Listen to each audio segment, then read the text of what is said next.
Hello friends, in this video I will show you how to delete a table. So firstly, select your table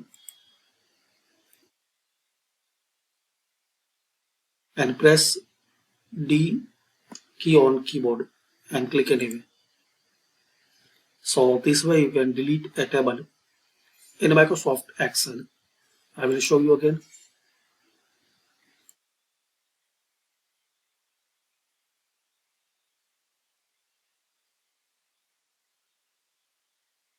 I will show you again. Insert table.